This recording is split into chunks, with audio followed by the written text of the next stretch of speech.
पूर्णिया के सांसद पप्पू यादव को लॉरेंस बिश्नोई का धमकी। तो आखिर ये गेम क्या चल रहा है?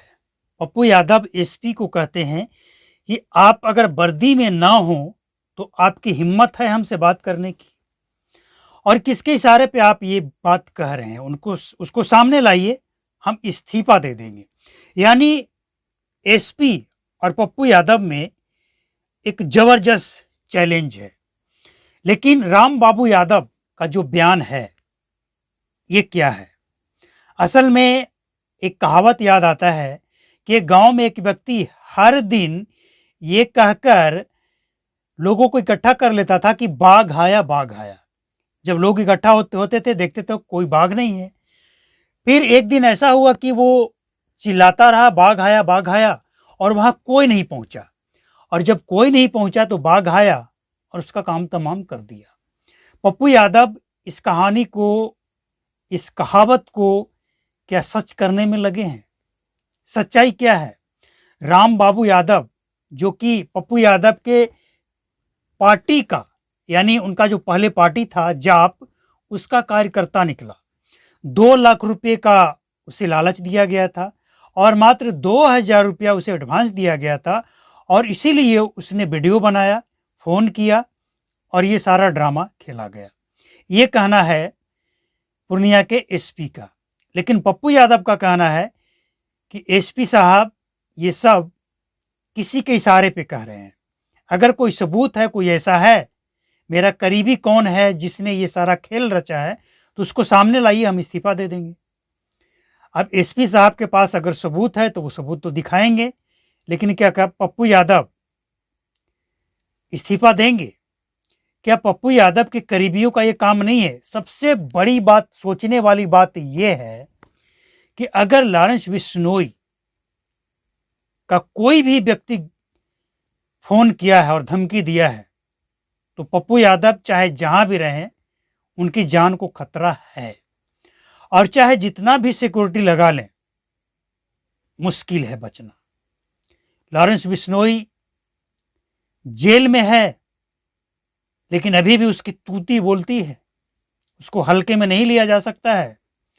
देखिए, आप किसी को तब पकड़ेंगे जब आपके पास कोई प्रूफ हो, कोई सबूत हो कि किसने मारा, किसने मरवाया। लेकिन जो जेल में बंद है, उसके खिलाफ आप क्या करेंगे?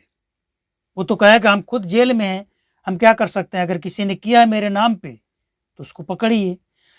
अब एक बड़ा फर्जीवाड़ा यह भी चल रहा है कि लॉरेंस बिश्नोई के नाम पे कोई भी किसी को भी फोन करके धमकी दे रहा है, और जो उसको जी में आए वो करवा रहा है।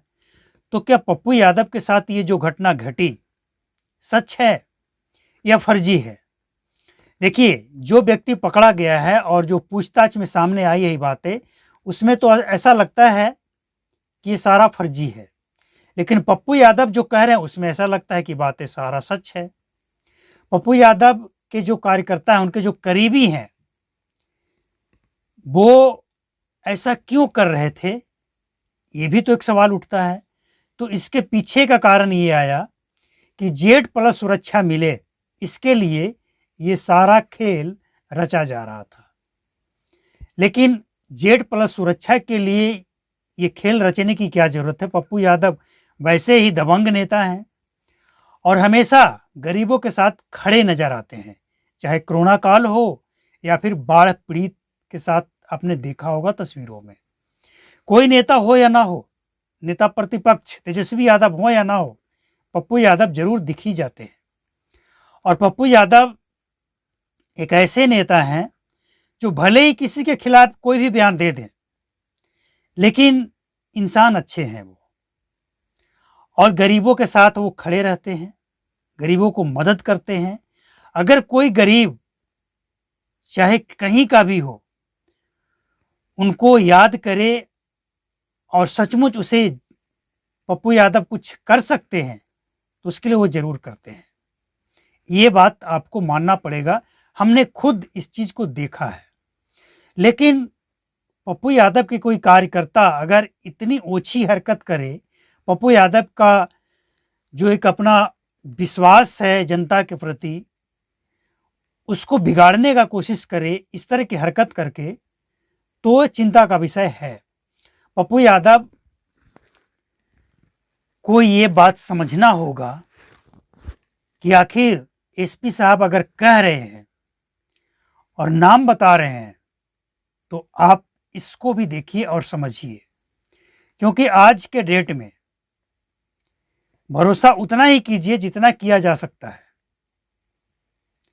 बहुत से ऐसे लोग हैं जिस पे आप आंख बंद करके भरोसा करते हैं और वही लोग विश्वासघात भी करते हैं। पप्पू यादव इस बात को अच्छी तरह समझेंगे और एक बात तय है कि पप्पू यादव के साथ जो कुछ भी हुआ, ऐसा लगता है कि लारेंस बिश्नोई का इसमें कोई हाथ नहीं है, और अगर हाथ होता तो अब तक रिजल्ट भी सामने आ चुका होता।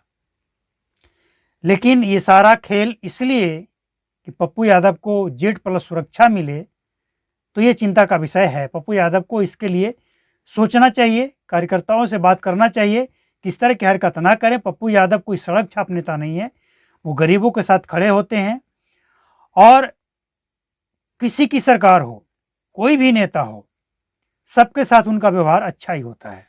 नमस्कार, जय।